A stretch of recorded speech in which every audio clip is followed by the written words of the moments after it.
All right, here we are wrapping up our first week of Maximum Metabolic Overdrive training. It's another total body workout. We're gonna be explosive. We're gonna keep those rest times to a minimum so we get that metabolic effect in our training. We're gonna start right off over here, our dumbbell deadlift. How do we do a deadlift with dumbbells? The same way we would with the barbell. You gotta do it with great posture, great form. That's the most important point. We're gonna come straight down to the ground. Okay, you can even start with them on the ground. Now the idea here is to act like you're just picking up two things off of the ground, two suitcases.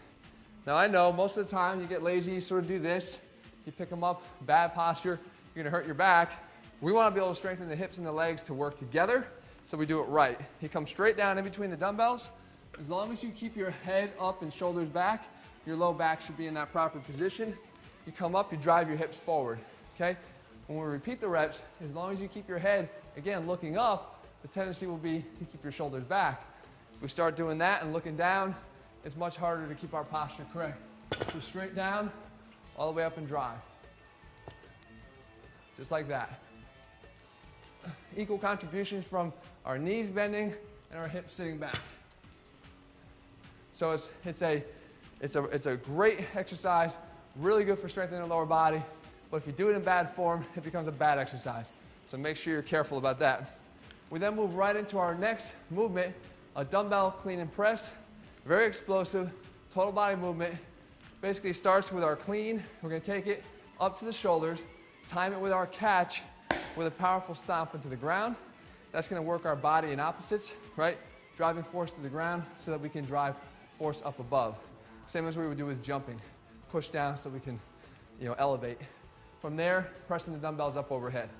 So down, from here, drive up and press, reverse it.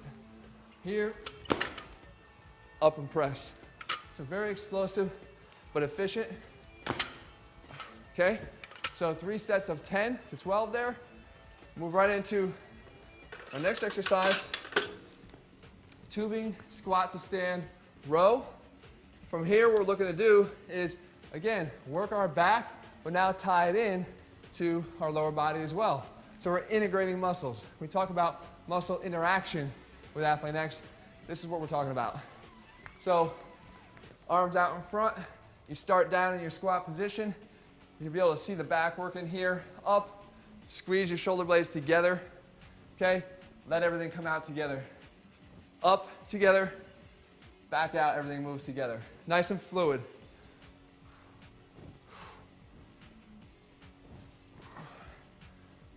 Okay, completing the movement with our hips, not staying with our butt curled under, but exploding up and through.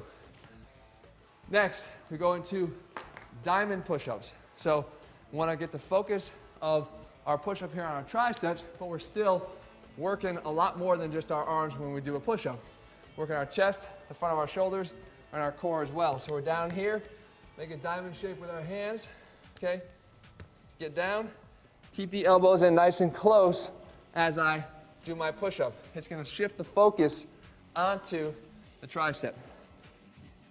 Again, further out, works more of my chest, keeping them in and allowing the elbows to drop straight back, tight to the body.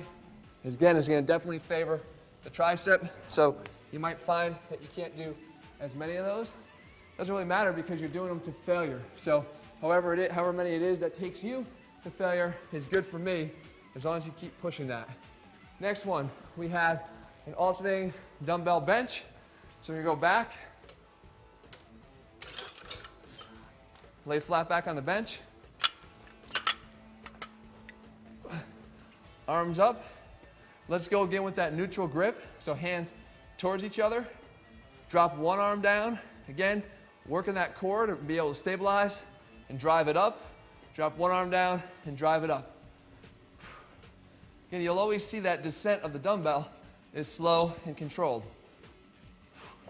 What you can see, an explosive finish on the drive up. Okay, we finish off again with a rotator cuff exercise. We have our eccentric stepaways. So you anchor your tubing in, get into this position here. We're not going to work on the actual movement, but rather can we control the movement once we've established the correct position. All right, so it's a little bit of a reference point difference. Here I'm going to get in the final position and then step out and resist that extra tension that wants to pull me back across my body, okay? So the step away, you start here, take a big step out, really resisting, make sure you hold it, and then step back. So you hold for about a count of 2, out, 1, 2, step back in. Out, 1, 2, step back in. 1, 2, step back in. Remember, with all the rotator cuff work, you don't want to start allowing your elbow to float away from your body, because now we're working more of our delt and we're not really focused on the effort on the rotator cuff where it should be. That's maximum metabolic overdrive, guys. That's intense. That's where it's at. It's quick pace. When we're working metabolic training, it's right where we want to be for this 4-week period, so that you prime your body for our last phase, which is really going to turn your results into that final phase overdrive, where we really want to get you in the best shape of your life. But you got to set it up right. You got to prime your body for that. Keep up the intensity. You earned another 2-day rest. Remember, rest is rest. Enjoy it, recover, get yourself ready to go again. Next week, we start week number 2 of maximum metabolic overdrive training.